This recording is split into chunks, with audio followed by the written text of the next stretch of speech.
The galactic miscalculation. In the vast expanse of the Milky Way, countless civilizations had risen and fallen, their fates intertwined in a complex web of alliances, trade agreements, and cold wars. Among these, the Zarkonian Empire stood as a beacon of technological advancement and military might. Their sleek, biomechanical ships patrolled the cosmic seas, striking fear into the hearts of lesser species and maintaining a fragile peace through the threat of overwhelming force. High above the Zarkonian homeworld of Zarkon Prime, the Imperial Council convened in their floating citadel. The chamber buzzed with anticipation as holographic displays flickered to life, revealing star charts and tactical readouts.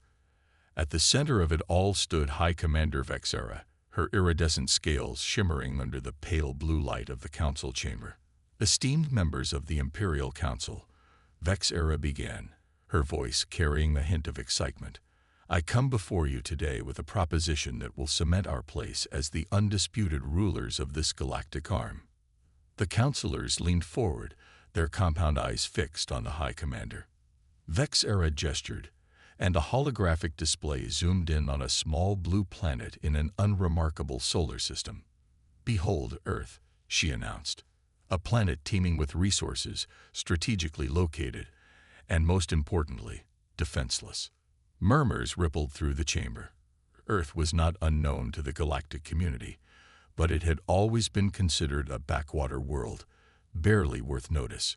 The humans had yet to achieve faster-than-light travel, and their primitive radio transmissions painted a picture of a species still grappling with internal conflicts and environmental challenges.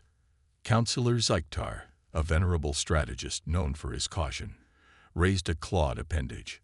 High Commander, with all due respect, why waste our resources on such an insignificant world? There are richer prizes to be had. Vexera's mandibles clicked in amusement. Ah, but therein lies the brilliance of this plan, esteemed Zyktar. Earth's very insignificance is what makes it the perfect target. No one will expect it, and no one will come to their aid. She manipulated the holographic display, bringing up images of Earth's cities, its militaries, and its nascent space program. Look at their defenses: crude projectile weapons, primitive aircraft, and a handful of fragile satellites. They have no energy shields, no antimatter cannons, not even a lunar outpost. It will be like taking candy from a newborn Grachthy. The council chamber filled with chittering laughter at the comparison to the notoriously helpless infant form of the Grachthy species. Even Zyktar's mandibles twitched in amusement. Vexera continued, her voice growing more impassioned. But the ease of conquest is not the only reason to target Earth. Our long-range scans have detected vast deposits of rare minerals in their crust, including significant amounts of element 115, which, as you know, is crucial for our latest advancements in FTL technology. This revelation sent a ripple of excitement through the council. Element 115 was becoming increasingly scarce in known space, and its acquisition often led to costly skirmishes with other advanced civilizations. Furthermore, Vexera added, the humans themselves could prove to be a valuable resource. Our xenobiologists have studied their physiology and found them to be remarkably adaptable. They could serve as an excellent labor force for our more hazardous operations. The Council's overseer of resources, a bulbous creature named Globnik, gurgled with approval. The potential return on investment is most appealing, High Commander. But what of the other galactic powers? Surely they will not stand idly by as we claim such a prize. Vexera's eyes glinted with cunning. That, esteemed Globnik, is perhaps the most brilliant aspect of this plan. Earth lies in a region of space that has long been considered a neutral zone. No major power has laid claim to it, precisely because it appeared so unremarkable. By the time anyone realizes what we've done, it will be too late. We'll have established a foothold in a strategically vital location, with minimal risk and maximum reward. The council chamber buzzed with excited chatter as the members discussed the implications of Vexera's proposal. The High Commander stood patiently, knowing that she had them booked. After a few moments, the Imperial Overlord himself, a being of such advanced cybernetic enhancement that little of his original form remained visible, raised a hand for silence. High Commander Vexera. The Overlord's synthesized voice reverberated through the chamber. Your plan is audacious, and the potential benefits are undeniable. However, I must ask, why has no one attempted this before? Surely we are not the first to recognize Earth's vulnerability. Vexera bowed deeply before responding. An excellent question, Your Eminence. The truth is, there have been rumors, whispers of failed expeditions, and lost scout ships in Earth's vicinity. But upon investigation, we found no credible evidence to support these tales. They appear to be nothing more than spacers' ghost stories, likely spread by less advanced species to discourage exploration of the region. The Overlord's cybernetic eyes wared as they focused on Vexera. And you are certain of this? As certain as one can be, Your Eminence, Vexera replied confidently. We have conducted extensive long-range surveillance of Earth for the past 5 solar cycles. We have intercepted and decoded their communications, analyzed their defensive capabilities, and even abducted a few specimens for study. All evidence points to a species ripe for conquest. The Imperial Overlord remained silent for a long moment, his circuits humming as he processed the information. Finally, he spoke. Very well, High Commander. You have made a compelling case. Prepare your invasion force. You will have the full backing of the Empire in this endeavor. Excitement surged through Vexera, but she maintained her composure. Thank you, Your Eminence. I assure you, the Zarkonian flag will fly over Earth before their next solar rotation is complete. As the council adjourned, Vexera allowed herself a moment of private celebration. This would be her crowning achievement, the conquest that would etch her name in the annals of Zarkonian history. Little did she know that far away, on the small blue planet she thought defenseless, forces beyond her comprehension were stirring. In the depths of a hidden facility beneath the Rocky Mountains, alarms began to sound. General Elena Rodriguez, head of Earth's ultra-secret extraterrestrial defense initiative, EDI, stared at the holographic display showing the approaching Zarkonian fleet. A grim smile played across her lips as she turned to her staff. Well, ladies and gentlemen, it seems our guests have finally decided to RSVP. Initiate Protocol Omega. Let's show these aliens why Earth is the galaxy's best-kept secret. As the facility hummed to life, activating defenses that no alien race had ever survived to report, the stage was set for a confrontation that would shake the foundations of galactic society. The Zarkonians were about to learn why Earth, despite its apparent vulnerability, had never truly been conquered. First contact gone wrong. The Zarkonian invasion fleet emerged from hyperspace at the edge of Earth's solar system, a breathtaking armada of biomechanical ships that seemed to pulse with an otherworldly energy. At the helm of the flagship Inexorable Destiny, High Commander Vexera surveyed the holographic display of the system with a mixture of anticipation and disdain. Primitive, she muttered, her compound eyes focusing on the blue planet third from the sun. They haven't even colonized their own moon. This will be easier than we thought. Her second-in-command, Sub-Commander Krulvor, chittered in agreement. Our long-range scans confirm no significant orbital defenses, High Commander. Their primitive satellites pose no threat to our ships. Vexera's mandibles clicked in amusement. Very well. Commence Phase 1. Send in the stealth probes. Let's get a closer look at our soon-to-be subjects. As the sleek, near-invisible probes detached from the fleet and sped towards Earth, Vexera allowed herself to imagine the accolades that would soon be hers. The conquest of Earth would be swift, decisive, and most importantly, a statement to the rest of the galaxy that the Zarkonian Empire was a force to be reckoned with. Little did she know that deep within the bowels of Cheyenne Mountain, General Elena Rodriguez was watching the Zarkonian fleet's every move. They've launched probes, ma'am, reported Lieutenant Sarah Chen, her fingers dancing across a holographic interface.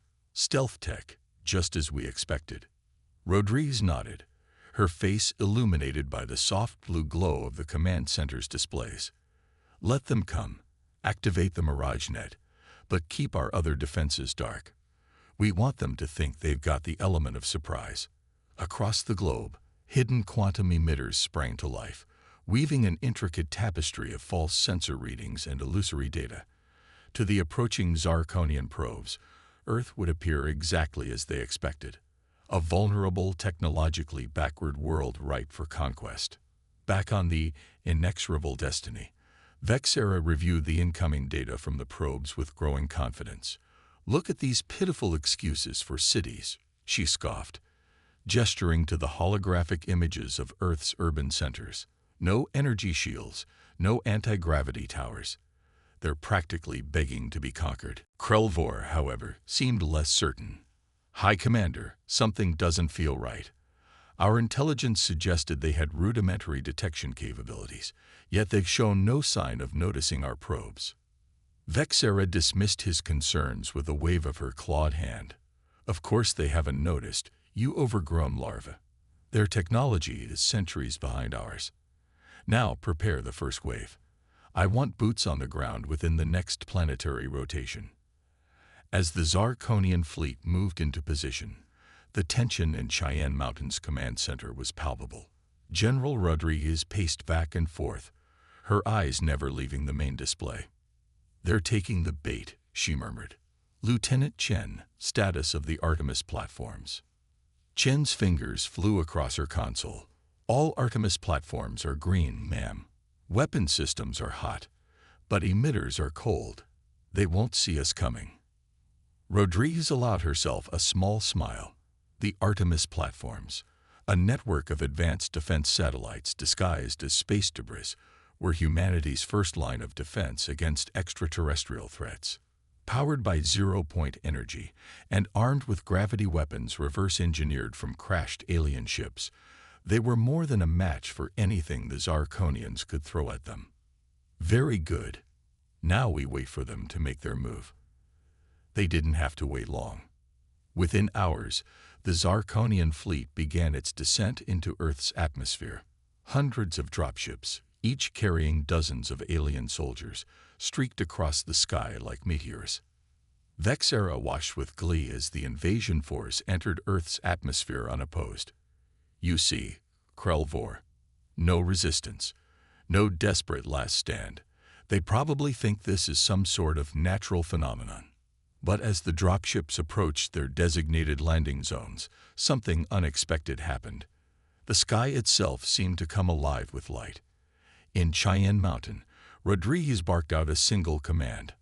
Artemis, engage. Across the globe, the dormant Artemis platforms sprang to life. Beams of concentrated gravitational energy lanced out, catching the Zirconian dropships in their merciless grip.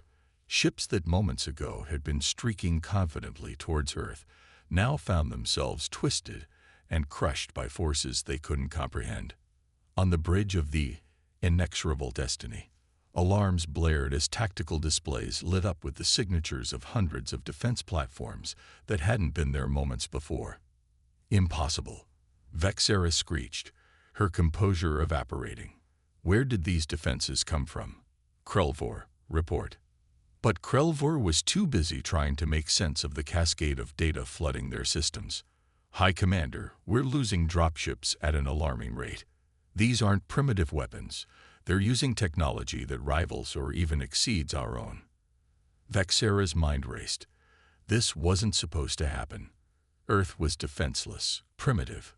How could they have hidden such advanced technology?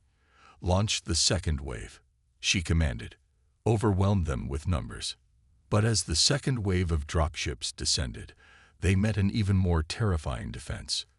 The very air seemed to ignite around them as Earth's atmospheric plasma defense grid activated. Superheated tendrils of ionized gas reached out, melting through the Zirconian ships' hulls as if they were made of wax. In Cheyenne Mountain, Rodriguez watched the carnage with grim satisfaction. Looks like our guests are having some trouble with the welcoming committee. Lieutenant Chen, prepare to deploy the Valkyries. Chen's eyes widened. The Valkyries, ma'am. Are you sure that's necessary? Rodriguez nodded solemnly. We need to send a message, one they won't soon forget. High above the earth, cloaked hangars on the dark side of the moon opened, releasing swarms of sleek angular craft. The Valkyries, Earth's most advanced space fighters, streaked towards the beleaguered Zarkonian fleet, their phase shift drives allowing them to dance between dimensions and appear seemingly out of nowhere. On the bridge of the inexorable destiny, Vexera watched in horror as her mighty invasion force was decimated. Dropships fell from the sky like rain, while those that managed to land found themselves facing off against mechs and energy weapons wielded by human soldiers in powered armor. This is impossible, she muttered, her earlier bravado completely evaporated. How could we have been so wrong? Krillvor, to his credit, was already organizing a retreat. High Commander, we must withdraw. We've lost over 70% of our invasion force, and our capital ships are taking heavy damage from weapons we can't even detect. Vexera knew he was right, but the thought of retreat, a failure, was almost too much to bear. As she opened her mouth to give the order, a new alarm blared. Multiple bogies approaching at high speed. One of the bridge officers shouted, They're coming from the moon. The Valkyries tore into the Zarkonian fleet like wolves among sheep. Their quantum-entangled weapons bypassed shields entirely, striking directly at the ship's vital systems. Capital ships that had stood strong against the combined might of entire alien civilizations now found themselves crippled or destroyed by craft a fraction of their size. In Cheyenne Mountain, Rodriguez watched as the Zarkonian fleet began a hasty, disorganized retreat. They're running, she announced to her staff. Let them go. We've made our point. As the remnants of the once mighty invasion force limped back into hyperspace, Vexera stared blankly at the view screen, still showing the serene blue orb of Earth. How, she whispered, how could we have been so wrong? Little did she know that back on Earth, in hidden facilities around the globe, humans were already beginning to reverse engineer the technology from the downed Zarkonian ships.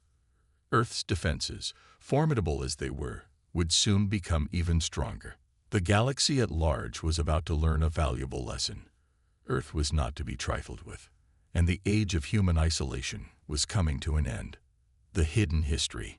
In the aftermath of the failed Zarkonian invasion, Earth buzzed with activity. While the general public remained blissfully unaware of how close they had come to alien domination, hidden facilities around the globe were working overtime to process the wealth of new information and technology acquired from the downed Zarkonian ships. Deep within the Extraterrestrial Defense Initiative's primary research facility, nestled in the heart of the Australian outback, Dr. Aisha Patel pored over the alien data cores.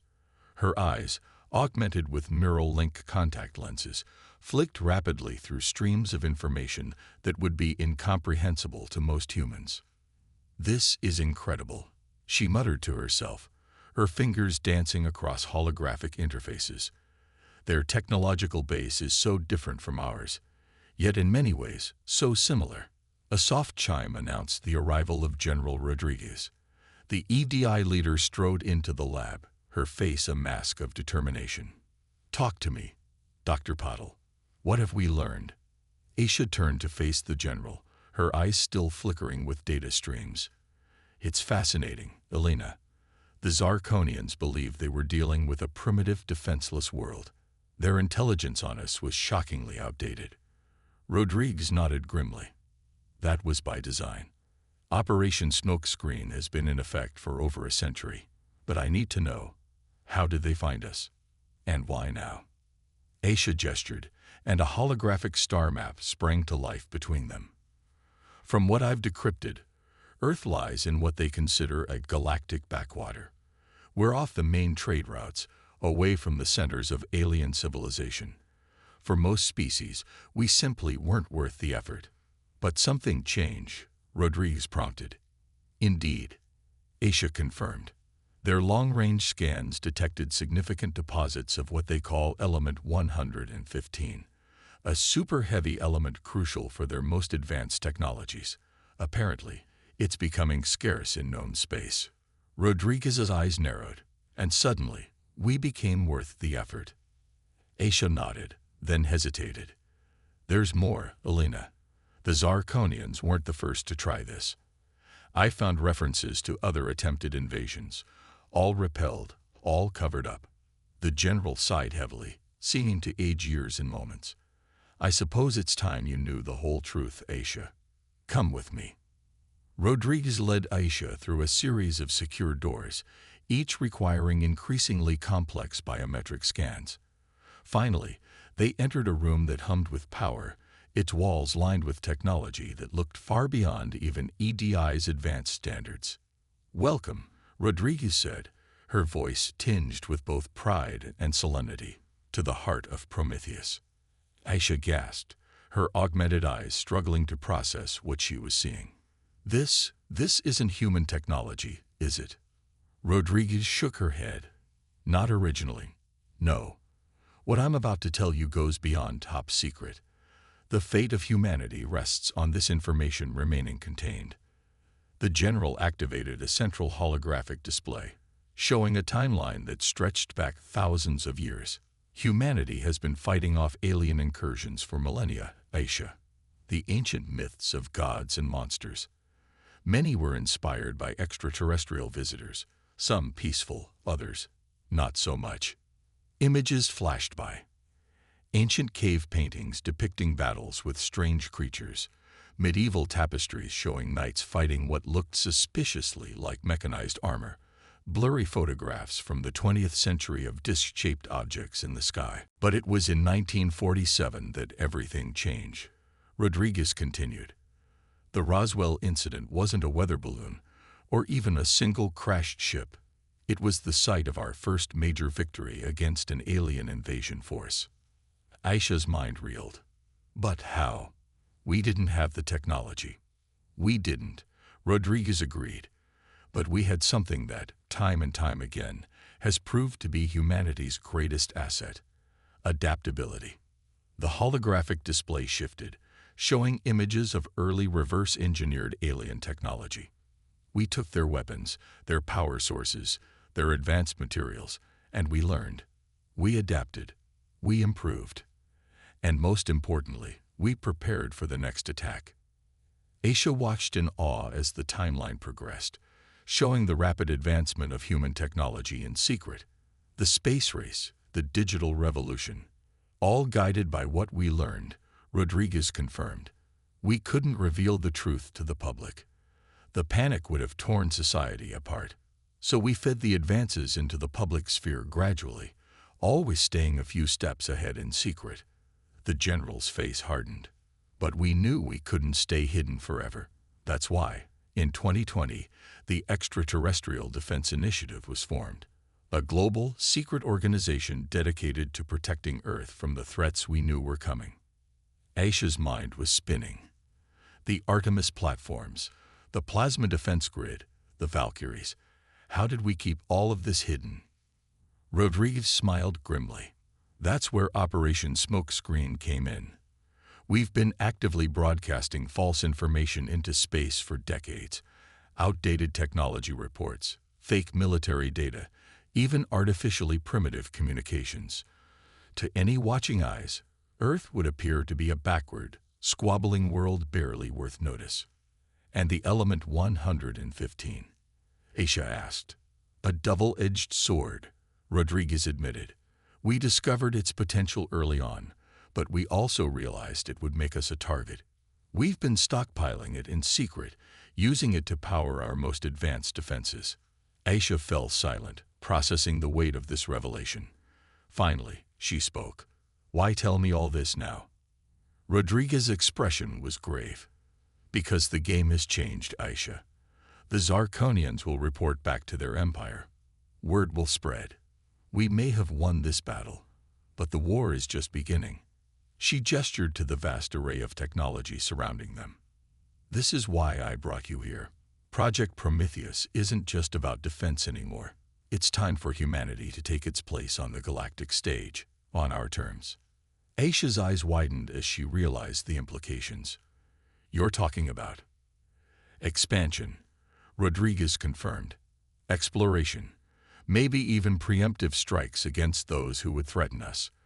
But to do that, we need to push our technology even further. That's where you come in. The general placed a hand on Aisha's shoulder. You're one of our brightest minds, Dr. Patel. I need you to lead our new research division. Take what we've learned from the Zarkonians, combine it with everything in the Prometheus database, and help us create the next generation of human technology. Aisha stood straighter, feeling the weight of responsibility settle on her shoulders. I'm honored, General. But where do we even start? Rodriguez smiled, a glint of excitement in her eyes. We start by doing what humanity does best, adapting, improving, and preparing for whatever the galaxy throws at us next. As they turned to leave the heart of Prometheus, Aisha couldn't help but feel a mix of fear and exhilaration. Humanity's hidden history was a tale of constant struggle and incredible ingenuity. Now, as they stood on the brink of a new era, she wondered what chapters they would write next. Little did they know, far across the galaxy, the surviving Zarkonians were sharing their own tale, a cautionary story of the small blue planet that had humbled their mighty empire. And in the shadows between the stars, other forces were stirring, their attention now firmly fixed on the world that had remained a mystery for so long. The true test of humanity's preparedness was yet to come. The final assault. 6 months had passed since the Zarkonian invasion attempt, and Earth had been anything but idle. In secret facilities around the globe, human scientists and engineers worked tirelessly, pushing the boundaries of technology with their newfound knowledge. Dr. Aisha Patel stood in the control room of the Prometheus testing facility, her eyes fixed on the massive viewscreen before her. Outside, in the vast underground chamber, stood the fruits of their labor, the XS-1 Excalibur, Earth's first true interstellar warship. Beautiful, isn't she? General Rodriguez's voice came from behind Aisha. The EDI leader approached, her face a mixture of pride and concern. Aisha nodded, her augmented eyes taking in every detail of the sleek obsidian vessel. She's more than that, Elena. She's our future. Rodriguez sighed heavily. Let's hope she's ready. Our long-range sensors have picked up a massive energy signature entering the solar system. It seems the Zarkonians weren't content with just one defeat. Aisha's eyes widened. They're back. So soon. And in force, Rodriguez confirmed grimly. This isn't just an invasion fleet. From what we can tell, they've brought a significant portion of their entire empire. They mean to end this once and for all. As if on cue, alarms began to blare throughout the facility. Lieutenant Chen's voice came over the intercom, tense but controlled. General Rodriguez to the command center immediately. The Zarkonian fleet has been detected crossing the Kuiper Belt. Rodriguez turned to Aisha, her face set with determination. This is it, Doctor. Everything we've prepared for. Are you ready? Aisha took a deep breath, steadying herself. As ready as we'll ever be. Together, they rushed to the command center. The scene that greeted them was one of controlled chaos. Holographic displays showed the approaching Zarkonian armada, a vast swarm of ships that seemed to blot out the stars themselves. Status report, Rodriguez barked as she entered. Chen's fingers flew across her console. The Zarkonian fleet is massive, ma'am. We're counting over 10,000 ships, including what appears to be their flagship, a vessel nearly the size of the moon. Rodriguez's jaw tightened. They're not taking any chances this time. Initiate Omega Protocol. I want every Artemis platform, every Valkyrie squadron, and every ground-based defense system online and ready. As the Earth's defenses sprang to life, the Zarkonian fleet entered the inner solar system. On board the massive flagship Eternal Dominion, High Commander Vexera stood before her war council, her mandibles clicking with barely contained rage. The humans made fools of us once, she hissed. It will not happen again. This time, we bring the full might of the Zarkonian Empire. We will reduce their cities to ash, their oceans to steam, and their people to memory. One of her advisors, a grizzled veteran of 100 conquests, spoke up. High Commander, with all due respect, we still know little about their true capabilities. Perhaps we should. Vexera silenced him with a glare. We will crush them utterly. No hesitation, no mercy. Commence the attack. Back on Earth, the tension in the command center was palpable as they watched the Zarkonian fleet approach. Suddenly, the enemy ships began to launch what looked like massive projectiles towards the planet. Incoming, Chen shouted. Multiple Planet Cracker-class kinetic impactors detected. Rodriguez's voice was steel. Artemis platforms, priority targets. Take them out. The space around Earth lit up as the hidden defense satellites revealed themselves, their gravity weapons lashing out at the incoming projectiles. Most were destroyed, but a few got through, slamming into the planet with terrifying force. The ground shook, even in the depths of the command center. Aisha steadied herself against a console. We can't take many hits like that, she said, her voice tight. Rodriguez nodded grimly. We won't have to. Valkyrie squadrons, launch. XS-1 Excalibur, you are clear for takeoff. Show these bastards what humanity is truly capable of. As the Earth's defenders engaged the Zarkonian fleet, the battle quickly became a chaotic melee. Valkyrie fighters darted between massive alien capital ships, their phase shift drives allowing them to appear and disappear at will, striking with pinpoint accuracy. The XS-1 Excalibur rose from its hidden hangar, its advanced stealth systems rendering it nearly invisible. Captain Zara Ahmed, hand-picked to command Earth's first starship, set her jaw as she surveyed the battlefield. Weapons hot, she commanded. Let's introduce ourselves, shall we? The Excalibur's main cannon, powered by refined element 115, fired a beam of concentrated energy that cut through Zarkonian ships like a hot knife through butter. The alien fleet, for all its numbers, found itself facing an enemy that seemed to be everywhere and nowhere at once. On the bridge of the Eternal Dominion, Vexera watched in growing horror as her fleet was decimated. Impossible, she muttered. Their technology. It's beyond anything we've ever encountered. Her tactical officer, panic evident in his voice, reported, High Commander, we're detecting energy signatures throughout the system. The humans. They've weaponized entire planets. Indeed, as the Zarkonians pressed their attack, they found themselves facing defenses they couldn't have imagined. The moons of Jupiter pulsed with energy, unleashing electromagnetic pulses that disabled entire squadrons. The rings of Saturn concealed mass drivers that launched asteroids at relativistic speeds, each impact equivalent to a nuclear strike. But the Zarkonians were not easily defeated. Their numbers were vast, and their determination fueled by wounded pride. For every ship they lost, they managed to land blows of their own. Earth's atmospheric defense grid flickered under the onslaught, and reports of alien drop pods making landfall began to pour in. In the command center, Rodriguez watched the battle unfold with a mixture of pride and concern. We're holding our own, she said, but we can't keep this up forever. We need to end this decisively. Aisha, who had been analyzing the enemy flagship, suddenly straightened. I think I have an idea, she said, her augmented eyes flickering with calculations. Their flagship, the Eternal Dominion. It's not just a ship. It's the nerve center for their entire fleet. Rodriguez caught on immediately. If we can take it out, we can end this war in one stroke, Aisha finished. The general nodded, then opened a channel to the Excalibur. Captain Ahmed, new orders. We're sending you targeting data for the enemy flagship. Take it out, by any means necessary. Understood, General, came Ahmed's crisp reply. We're on it. As the Excalibur maneuvered through the chaotic battlefield, Earth's defenders rallied, focusing their efforts on creating a path for their champion.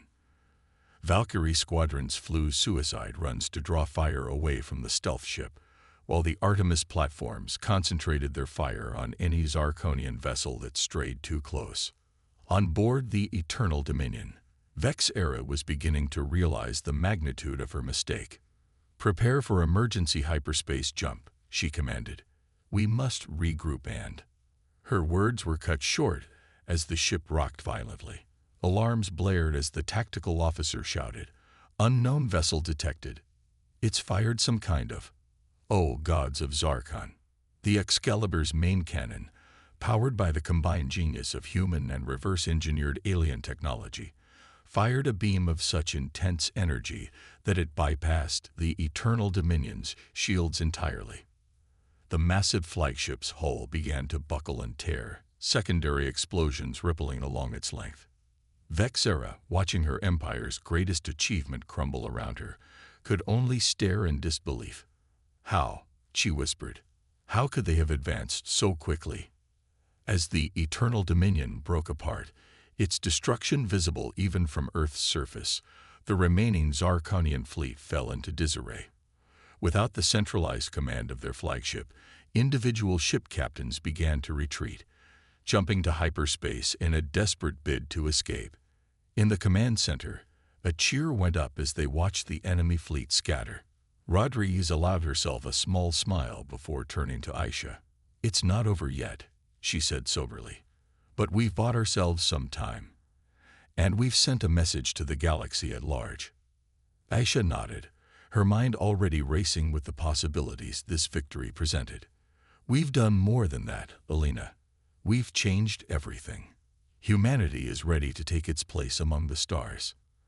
As the last of the Zarkonian ships disappeared from their sensors, leaving behind a debris field that would serve as a monument to human ingenuity and determination, both women knew that this was just the beginning. The galaxy had underestimated humanity for the last time. And now, with the bones of a shattered empire drifting in orbit around their world, Earth stood ready to emerge from the shadows and shape its own destiny among the stars. A new galactic order. In the months following the decisive victory over the Zarkonian Empire, Earth underwent a transformation unlike anything in human history. The veil of secrecy that had shrouded humanity's true technological capabilities for decades was finally lifted, sending shockwaves through every facet of society. Dr. Aisha Patel stood before the United Nations General Assembly, her augmented eyes scanning the faces of world leaders and dignitaries from every corner of the globe. The atmosphere was electric with a mixture of excitement, fear, and anticipation. "Distinguished delegates," Aisha began, her voice steady despite the weight of the moment. "For centuries, humanity has looked to the stars and wondered if we were alone. Today, we not only know the answer to that question, but we stand at the threshold of a new era for our species." Holographic displays sprang to life around her, showing images of the recent battle, of reverse-engineered alien technology, and of Project Prometheus's achievements. "The threat we faced was real, and it was dire," she continued. "But through the collective efforts of the best minds from every nation, working in secret for generations, we not only survived, we triumphed." Murmurs rippled through the assembly as the full scope of what had been hidden from the public began to sink in. Aisha pressed on, her words carefully chosen to inspire rather than intimidate. "Now we have a choice to make. Do we retreat back into isolation, hoping the galaxy will leave us alone? Or do we seize this opportunity to take our rightful place among the stars?" As Aisha laid out the proposal for a united Earth government and a plan for controlled disclosure to the public, General Rodriguez watched from a secure location, her face a mask of determination. She knew that the coming days and weeks would be crucial in shaping humanity's future. Meanwhile, across the galaxy, news of the Zarkonian Empire's defeat spread like wildfire. In the grand halls of the Galactic Conclave, representatives from 100 alien civilizations debated the implications of this upstart species that had so thoroughly humbled one of the most powerful empires in known space. Ambassador Zilax of the Arcturian Confederation addressed the assembly, his tentacles waving for emphasis. "We can no longer ignore the humans," he declared. Their victory over the Zarkonians proves they are a force to be reckoned with. We must decide how to approach them, as potential allies or as a threat to galactic stability. The debate raged for days, with factions forming among those who saw opportunity in human ingenuity and those who feared the rapid advancement of such an unpredictable species. Back on Earth, as governments grappled with the monumental task of preparing their citizens for the reality of a galaxy teeming with alien life, the Extraterrestrial Defense Initiative was undergoing its own transformation. In a secure briefing room, Rodriguez addressed her top staff. "Our mission has changed," she said, her voice firm. "We are no longer just Earth's secret defenders. We are now the vanguard of humanity's expansion into the stars." She gestured to a star map, highlighting potential colonies and strategic locations. "Project Exodus begins now. We'll establish outposts on Mars, Europa, and beyond." The XS-1 Excalibur was just the beginning. "We're commissioning an entire fleet of interstellar vessels." As the briefing continued, detailing plans for diplomatic outreach, scientific exploration, and yes, military preparedness, Aisha found her mind wandering to the broader implications of their new reality. Later, she and Rodriguez stood in the heart of Prometheus, surrounded by the technology that had saved humanity and would now propel it to the stars. "We're really doing this," Aisha said, a note of awe in her voice. "We're becoming a spacefaring civilization." Rodriguez nodded, her expression a mixture of pride and concern. "We are. But we need to be careful. The galaxy is a dangerous place, Aisha. We've proven we can defend ourselves, but we're still newcomers on the cosmic stage." Aisha's augmented eyes flickered with data streams as she processed the latest reports from their deep space probes. "Some of the alien civilizations out there have been spacefaring for millennia. We have so much to learn. And so much to offer," Rodriguez added. "Our adaptability, our creativity. These are our greatest strengths. We need to leverage them as we make our first steps into the galactic community." As if on cue, an alert chimed. Lieutenant Chen's voice came over the intercom, excitement evident in her tone. "General, Doctor, we're receiving a transmission. It's from the Galactic Conclave. They're requesting official first contact." Rodriguez and Aisha shared a look of momentous understanding. This was it, the moment humanity would officially join the galactic stage. "Patch it through," Rodriguez commanded. A holographic image materialized before them. A being of obvious alien origin, its form both beautiful and utterly foreign.